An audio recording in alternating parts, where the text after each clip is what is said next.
Hello दोस्तों, मैं homeopathy physician doctor Atiq Ahmed. आज हम देखते हैं एलर्जी के बारे में। तो एलर्जी क्या होती है और ख़ास करके हम डस्ट एलर्जी के बारे में देखते हैं, क्योंकि डस्ट एलर्जी से लोगों को काफ़ी प्रॉब्लम होती है, बहुत परेशानी पैदा कर देती है डस्ट एलर्जी। तो एलर्जी क्या होती है? एलर्जी कोई भी चीज़ आदमी को सूट नहीं कर रही है, इंसान को सूट नहीं कर रही है, उससे उसको परेशानी हो रही है, तो इसको हम एलर्जी कह देते हैं। और एलर्जी में ख़ास करके डस्ट एलर्जी में क्या होता है कि जैसे कोई डस्ट वाला काम किया, हल्का से साफ सफाई किया घर की, या किताब की सफाई किया, या कोई भी डस्ट से संबंधित काम किया, तो उसको करने के बाद डस्ट फिर जो है रिस्पायरेटरी ट्रैक्ट में इंटर कर जाते हैं और उसके बाद फिर हमको जो है सांस लेने में प्रॉब्लम हो जाने लगती है, रेस्पिरेटरी ट्रैक्ट की प्रॉब्लम हो जाती है। अगर ये प्रॉब्लम कुछ देर तक, काफ़ी दिन तक अगर बनी हुई है, तो फिर ये जो है अस्थमा की कंडीशन आ जाती है। तो इसलिए डस्ट एलर्जी को सही करना बहुत ही ज़रूरी है। और डस्ट एलर्जी की जो है होम्योपैथिक मेडिसिन है, जो कि जड़ से सही होने के चांसेस काफ़ी रहते हैं। हम देखते हैं कि डस्ट एलर्जी में क्या क्या सिम्टम होते हैं। तो डस्ट एलर्जी में सिम्टम ये होता है कि पेशेंट को जो है छींक बार बार आती है, यानी रिस्पायरेटरी ट्रैक्ट की ट्रबल होती है, उसको छींक आती है। और ज़्यादा प्रॉब्लम हो जाती है तो डिस्निया भी हो सकती है, ब्रीदिंग में जो है डिफ़िकल्टी हो जाती है,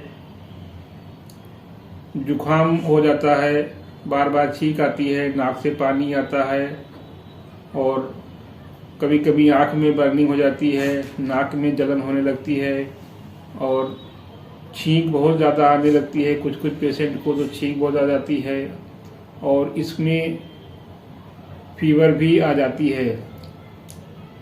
अब इसमें देखें, अगर इन्वेस्टिगेशन के केस में, तो इन्वेस्टिगेशन में इसकी अगर हम इस्नोफिलिया की टेस्ट कराते हैं, तो वहाँ पे जो है इस्नोफिल सेल बड़े होते हैं, तो इसमें सीबीसी करा लिया जाता है, कंप्लीट ब्लड काउंट करा लिया जाता है, तो उसमें इस्नोफिल सेल जो होते हैं वो बड़े हुए रहते हैं। तो अब देखते हैं कि इसमें कौन कौन सी होम्योपैथिक मेडिसिन है जो कि बेहतर काम करती है। और होम्योपैथिक मेडिसिन ही ऐसी मेडिसिन है जो कि ये एलर्जी को, यानी डस्ट एलर्जी को, खास करके जो डस्ट एलर्जी है या कोई भी एलर्जी है, वो ख़त्म करने में सक्षम होती है ये दवा। क्योंकि ये दवा जो है माइंड लेवल पे काम कर जाती है। जब माइंड लेवल पे ये काम करती है तो फिर ये बहुत ही अच्छा काम करती है, और वो एलर्जी, कोई भी एलर्जी हो, फिर वो जो है जड़ से ख़त्म कर देती है। तो अब इसमें देखते हैं कि कौन कौन से होम्योपैथिक मेडिसिन है जो कि बेस्ट काम करती है। तो नंबर 1 इसमें मेडिसिन है arsenic album. Arsenic album medicine dust allergy के लिए बहुत ही बेस्ट मेडिसिन होती है, बहुत अच्छा काम करती है। अगर किसी भी पेशेंट को डस्ट एलर्जी की प्रॉब्लम है, डस्ट एलर्जी से वो सफ़र कर रहा है, तो आर्सेनिक एल्बम की 200 पावर की दवा 2 डोज लेना है, हफ्ते में 1 बार लेना है। तो आर्सेनिक एल्बम की 200 पावर की 2 डोज हफ्ते में 1 बार लेना है, और वो भी 2 डोज 10 मिनट के डिफरेंस पे लेना है, उसके बाद फिर अगले वीक में लेना है। तो ये आर्सेनिक एल्बम कम से कम जो है 5-6 सप्ताह ले लिया जाए, हफ्ते हफ्ते पे, तो जो ये डस्ट एलर्जी की प्रॉब्लम होती है वो धीरे धीरे करके सही हो जाती है। और इसमें होम्योपैथिक मेडिसिन देखें तो एक मेडिसिन होती है नेट्रम्यूर। नेट्रम्यूर मेडिसिन में क्या होता है कि इसमें अगर छींकें बहुत ज़्यादा आती हैं, अगर किसी को जुकाम की या जो है डस्ट एलर्जी की शुरुआत जो है छींकों से ही हो रही है, यानी पता लगा शुरुआत छींक से हो रही है, तो वहाँ पे नेट्रम्यूर बहुत ही बेस्ट काम करती है।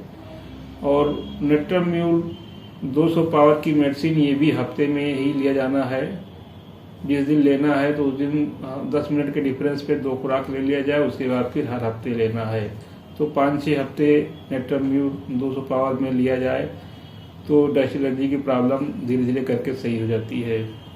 और आर्सेनिक एल्बम में हम देखते हैं कि आर्सेनिक एल्बम में खास करके जैसे कोल्ड वेदर में या हमेशा के समय अगर डस्ट एलर्जी में पता लगा जुकाम हो गया है, उसमें गुनगुना पानी पीने की ज़रूरत पड़ रही है, गर्म पानी पीने का मन कर रहा है और बर्निंग हो रही है, नाक में बर्निंग हो रही है, आँखों में बर्निंग हो रही है और सांस लेने में भी प्रॉब्लम हो जा रही है, तो इस तरीके से रहती है तो वहाँ पे फिर आर्सेनिक एल्बम भी बेस्ट काम करती है।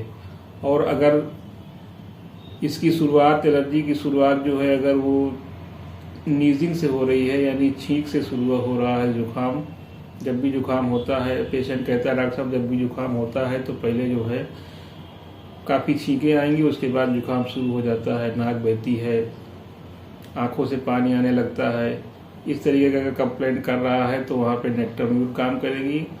और अगर नॉर्मल तरीके से जो है जुकाम हो रहा है, धूल मिट्टी की वजह से जुकाम हो रहा है, डस्ट में काम करने की वजह से जुकाम हो रहा है, तो वहाँ पे खास करके आर्सेनिक एल्बम बहुत ही बेस्ट काम करती है। और इसके साथ में एक मेडिसिन होती है फेरमफास। फेरमफास 6x पावर में 4 टेबलेट सुबह दोपहर शाम, ये रेगुलर लगभग 1.5-2 महीने ले लिया जाए। और आर्सेनिक एल्बम और नेक्टरम्यूर, इन दोनों में से कोई भी एक मेडिसिन जिस तरीके से सिम्टम मिले उसी हिसाब से जो है इसको भी लिया जाए और ये फेरमफास लिया जाए। ये दोनों दवा लेते रहने से थोड़ा दिन ले लिया जाए तो भी जो डस्ट एलर्जी की प्रॉब्लम होती है वो धीरे धीरे करके सही हो जाती है। अब हम देखते हैं कि होम्योपैथी में ये डस्ट एलर्जी की प्रॉब्लम डस्ट से क्यों जाती है।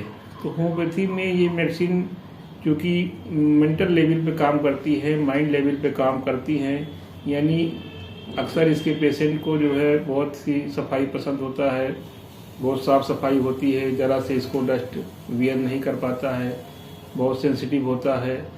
तो जब इस तरीके के लोगों को ही ज़्यादातर ये डस्ट एलर्जी की प्रॉब्लम होती है, तो जब वो साफ़ सफाई और ये जो फास्टिडियस नेचर होता है, ये साफ़ सफाई वाला नेचर जब होता है वो माइंड लेवल से जब हटता है तो वो फिर जो है बॉडी लेवल पे भी हट जाता है धीरे धीरे करके।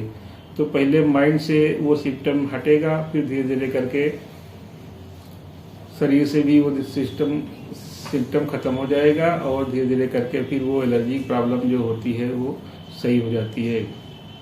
तो माइंड लेवल पे ये मेडिसिन काम करती है, इसीलिए होम्योपैथी की मेडिसिन जो होती है ये जड़ से कोई भी चीज़ को ख़त्म कर देती है। हाँ, अगर उसमें सिम्टम सही मिल जाने पे ये जड़ से ख़त्म कर देती है। तो दोस्तों, मेरा ये वीडियो डस्ट एलर्जी का जो वीडियो है, मुझे उम्मीद है कि अच्छा लगेगा और बहुत ही अच्छे रिजल्ट हैं इसके। तो अच्छा लगे तो लाइक करें, शेयर करें, कमेंट करें और हमारे चैनल पर नए हो तो सब्सक्राइब ना किए हो सब्सक्राइब करें और बेल आइकन को प्रेस करें जिससे आने वाले वीडियो का नोटिफिकेशन आपको सबसे पहले पहुंच सके। ओके।